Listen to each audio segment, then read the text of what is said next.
Hello students, आप जब भी केमिस्ट्री ऑर्गेनिक केमिस्ट्री पढ़ेंगे तो कार्बोनाइल ग्रुप या कार्बोनाइल कंपाउंड हमेशा सुनने में आता है।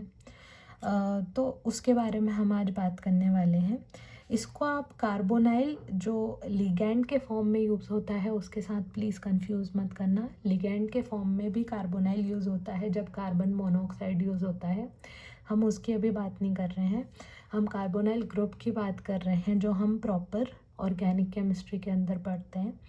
तो हर कार्बोनाइल कंपाउंड के अंदर एक बेस होता है जिसके अंदर कार्बन होगा, दो बॉन्ड से जुड़ा हुआ जो चीज़ होगी उसके हिसाब से हम फंक्शनल ग्रुप डिसाइड करेंगे, और डबल बॉन्डेड ऑक्सीजन प्रेजेंट होता है। ठीक है, अब इन पे जो भी जुड़ेगा उस हिसाब से दूसरे फंक्शनल ग्रुप्स प्रेजेंट हो सकते हैं।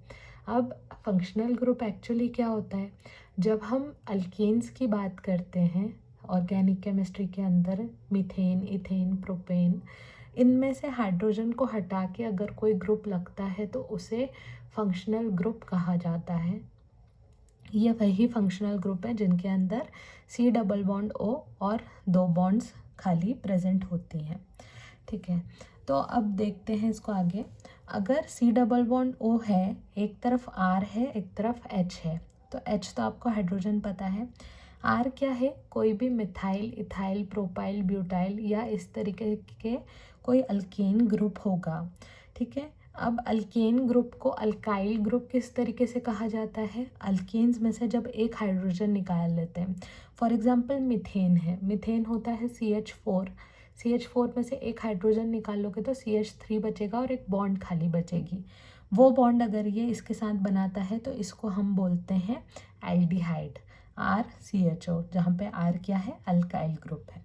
ठीक है, अगर सिर्फ दोनों अल्काइल ग्रुप जुड़े हैं और ये दोनों एक जैसे होने ज़रूरी नहीं है, अलग अलग भी हो सकते हैं, तो इसे कीटोन कहा जाता है। अगर यहाँ पर एक अल्काइल ग्रुप और एक OH जुड़ा होता है तो इसे कार्बोक्सिलिक एसिड कहा जाता है। अगर एक अल्काइल ग्रुप और एक O के साथ दूसरा अल्काइल ग्रुप प्रेजेंट होता है तो उसको कार्बोक्सिलिक ईस्टर कहा जाता है।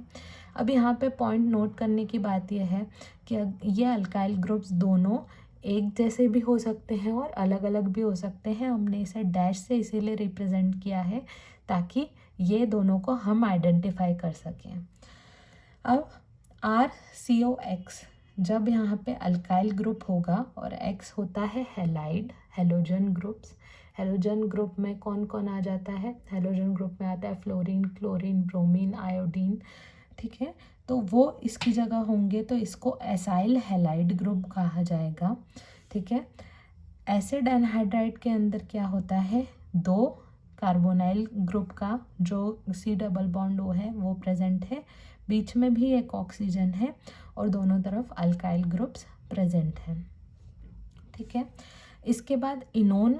इनोन के अंदर क्या हो रहा है? इनोन के अंदर एक तो सी डबल बॉन्ड ओ वाला ग्रुप है, इधर अल्काइल ग्रुप है, फिर इधर कार्बन है, दो डबल बॉन्डेड कार्बन्स है, फिर यहाँ पर भी अल्काइल ग्रुप है, इधर अल्काइल ग्रुप है और इधर अल्काइल ग्रुप है। अब इन सब अल्काइल ग्रुप्स को अलग अलग समझने के लिए हमने क्या किया, इस पे कोई डैश नहीं लगाई, इस पे एक डैश है, this is double dash and this is R triple dash. यहाँ पर जहाँ भी आर है वो मिथाइल, इथाइल, प्रोपाइल या ब्यूटाइल ग्रुप्स होंगे।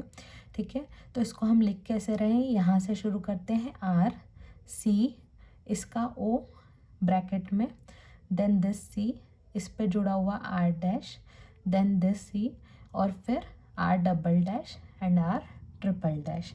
ऐसा ही इमाइड ग्रुप होता है जब यहाँ पर कार्बन की जगह नाइट्रोजन होता है और सिंगल बॉन्ड प्रेजेंट होती है।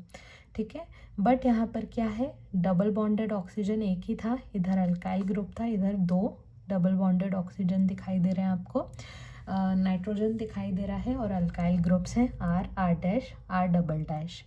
तो ये ग्रुप, इन सब में से कोई भी ग्रुप अगर किसी भी कंपाउंड में प्रेजेंट है तो उसको आप कार्बोनाइल कंपाउंड बोलोगे।